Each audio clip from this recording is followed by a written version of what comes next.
unhappy about that really, because by rights I had the right to know, you know, what's going to happen to him. So anyway, later on I found out he got a written warning, a slap on the wrist basically. Now if that was anyone, like me for instance, if I'd done that to someone at work, I would have been given the sack for gross misconduct. You know, that's not on. And I can promise you he's not going to get away with that, whether he likes it or not. So anyway, still carrying my work. I can't even look at the guy in the face anymore now for what he'd done by uploading that picture. Much less hold a conversation with him. You know, I didn't acknowledge him anymore. So I just kind of did my job as usual. You know, I'm the kind of person that I don't take time off because of when things happen. I try to be out there and try and resolve the issue by coming to terms with it, by still going into work. But that's me. It's the way I deal with things. So anyway, I'm off in June now, and I found out that obviously the court date has been changed to the 13th of July. And obviously I wasn't told the reasons why at this point. So, you know, I got my week off, and then I get a phone call from my area manager from G4S. And what I heard, I couldn't believe what I was hearing. I thought, talk about sticking a nail in your coffin even further. Apparently, some member of staff had written a letter of complaint to the store manager, complaining, saying that this person was traumatised by this incident, and I was being blamed for this. And obviously the manager, being who he is, he didn't want me there anymore, because he also blamed me for letting this come into the store. You know, I couldn't believe what I was hearing. It just made matters even worse for me. You know, I was just numb, literally numb. Everything what had happened to me, the attack, the image being posted onto Facebook, everything just all come all at once. You know. But then I was told that obviously I've got to go and work at other Morrison's stores. I wasn't happy doing it. I didn't want to do the job anymore. But I carried on nonetheless. And then, getting back to this image, then I found out the store manager had said it'd been directed at him. But I know for a fact it wasn't. Why do these people do these things, you know? They know for a fact it was directed at me and no other person. I was the intended target of my family, you know. But anyway, I'm going to the other stores, and I'm travelling to Cannock, Winhall, Wednesbury, you know, and it's not the same anymore. Not the same. And then I'm hearing things now. Some more people from Pendlefield get in touch with me, and they say, Andrew, what's happened to you? How come is it gone? I says, why, what have you heard? I said, well, the manager of the store, he's been telling people that I decided to go off my own back because I didn't want to work there anymore. You know? I just couldn't believe what I was hearing. Why are these people doing these things? I've done nothing wrong. You know, no one's got hurt. People are alive. Even though the manager got injured. But he's okay, he's fine. You know, I was worried about him at the time when he got injured. So anyway, I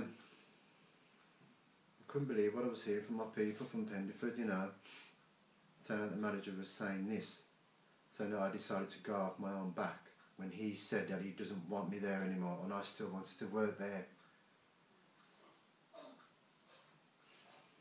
So anyway, I carried on doing the work at these other stores, and I was bumping into people who shopped at my old store in Pendlefield, and they were saying, oh, we're missing you, why did you leave? I said, why did I leave?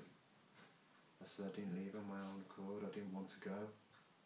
The manager didn't want me there anymore because I brought this into the store, which traumatised one of his staff. You know? So anyway, it comes July now. Basically, I'm on the verge of a nervous breakdown now. You know, my partner, Jenny, she can see what's happening to me now, and I've had enough. So I got to see my doctor. obviously he's now diagnosed me with post-traumatic stress disorder. And obviously G4S, my area manager, bless him, he gets me to see a psychotherapist, but that's through the company. Obviously that was only for a short period, for obviously, you know, what they could pay for. And so my doctor gets in touch with me with a company called Healthy Minds, and now I'm having ongoing therapy sessions with them, you know, to cope with the trauma, and it's ongoing. I don't know how long this is going to take, you know. So anyway, the 13th come up, July, and I found out that that date's been changed. And then I found out the reasons why, because he's been having psychiatric evaluation tests. He's paranoid schizophrenic, David is. So I find out it's on the 16th of November.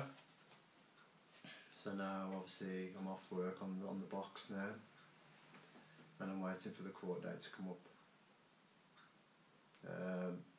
So anyway, court date comes up on the 16th. Me and Jenny, we go to court. Just before it started at about 11 o'clock, so we had to meet the CID for a police escort from Bilson Street to the Crown Courts. So now we're in the witness room. I didn't want to be in the same witness room as the manager because of the way he's treated me, so I personally asked the victim support, who have been obviously helping me a lot through all this, to tell them that I don't want to be in the same witness room as him. So we're in a separate one, so they give us a 15 minutes window so I don't bump into him. So now we're waiting. About nearly 2 hours later, the CID come into our witness room with the Crown Prosecution Service Assistant, and then we're told that the court case had started about just before 1 o'clock, so they're not long gone in. And they said we're not needed. So we can go home, but they'll call us and they'll tell us the outcome, if we need it or not, or vice versa. So anyway, about 20 to 6, I had the phone call. The jury viewed 10 minutes of the CCTV footage, because when I was being attacked we had no cameras on the car park. So everything was caught on CCTV when it came into the store. So anyway, 10 minutes of viewing by the jury. They viewed it was guilty by unanimous decision. But obviously sentencing had been adjourned until either Christmas time or the New Year to 2012. So I felt a little bit of closure with that, knowing that he's been found guilty. And obviously 2012 comes. I get a letter from the sheriff of the Crown Courts, the acting sheriff of the Crown Courts of the West Midlands. And from what I found out, I've been put up for a bravery award and a bravery compensation. This is the letter, which I framed, as you can see here. And obviously they sent a slip with this letter. This is another bit of closure for me. You know, this is something I'm really looking forward to. I really am, to go into this bravery awards ceremony. I mean, I haven't heard anything as yet where it's going to be held. You know, so obviously once my friends want to know where it's going to be held, I'm sure they'll be happy to know, to find out when it's going to take place and where. So that's for me to keep forever. I had this on the 12th of December 2011 when I had this. Anyway, so getting back to, obviously it's 2012 now, in early January. Obviously I had a phone call from the Crown Prosecution Service, and they told me that David had been put in a mental institution indefinitely. He had charges put against him and restraining orders put against him. You know, when I heard all this, a little bit of closure again. You know, but the thing is, it's the way how I've been treated by certain individuals. You know, this is going to be with me forever, for the rest of my life. I mean, thank God I'm on no medication. I do my training, you know, that helps me a lot. You know, I do my meditating. I have a student who I see now and again, you know, that helps me as well. But when I go into big places, when I go up to the city centre in Wolverhampton, I get agitated a lot. So I go out for little walks, you know, around the area.